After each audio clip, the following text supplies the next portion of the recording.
In the first few chapters of the book of Luke, we read about the family of Yeshua. We read about Yeshua's birth. We read about his father, Joseph, his mother, Mary. We also read about his mother's cousin, Elizabeth. And I want to talk to you today for just a minute about these two very unique Jewish women. Mary, very young. She could have been as young as 12. Elizabeth, the scripture tells us, is on in age. She's an older woman, which means she was probably about 30, maybe 28. Yeah, she was an older woman.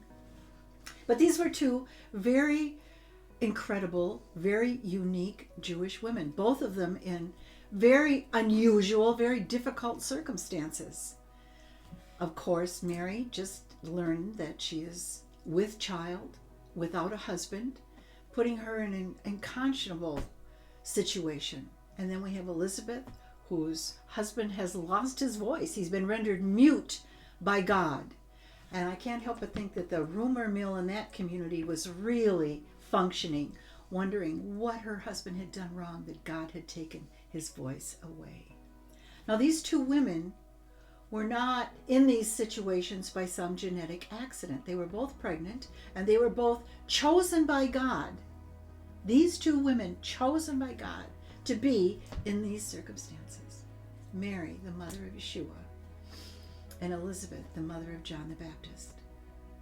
So I have wondered, why? Why did God choose Mary? Why did God choose Elizabeth? And I think the scripture has a lot to tell us about why God made those choices. Some things that we can learn from the Bible about these two women. And the first thing is that I believe both of these women were incredibly courageous, especially Mary, having to deal with the stigma of being pregnant out of wedlock, and yet being able to go on and live her life, raise her son, raise her family with her head held high. But beyond that, for her to get on a donkey and travel halfway across the country with nobody but her husband over very, very rough terrain, leaving behind her mother, her sisters, her aunts who would have surrounded her when it was time for her to give birth, who would have cared for her. She walked away from all of that, got on that donkey, and made that journey. She had to be a very courageous young woman. And I think they were also women of great strength of character. Again, dealing with the stigma of the two situations that they were in. The people whispering behind their back, the knowing that people were talking about them. And yet, they carried on, and they became two of the most important figures in the New Testament. They were women of integrity. Also, I believe that they were women who were obedient. They were familiar with obedience. Mary never argued with the angel. When he told her what was going to happen, she accepted it immediately.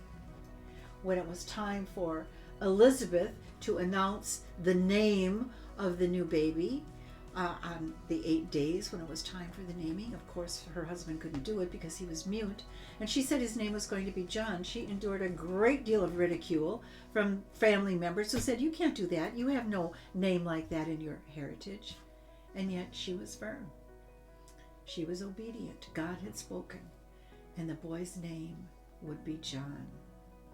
And finally, I think that we find that they are prayerful women, women who are used to having an intimate relationship with the Lord. Some of the most beautiful verses in all of the Bible are those that were spoken by Mary to God when she found out that she was going to be in this incredible, very, very difficult set of circumstances.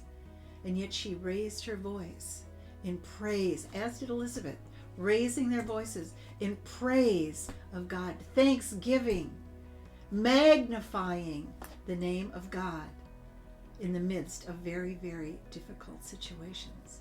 These women were able to obey because they were accustomed to being obedient. So I think even though we more than likely will never end up in those kinds of circumstances that Mary and Elizabeth found themselves in, I think their lives have a lot to teach us in our own personal relationships with the Lord.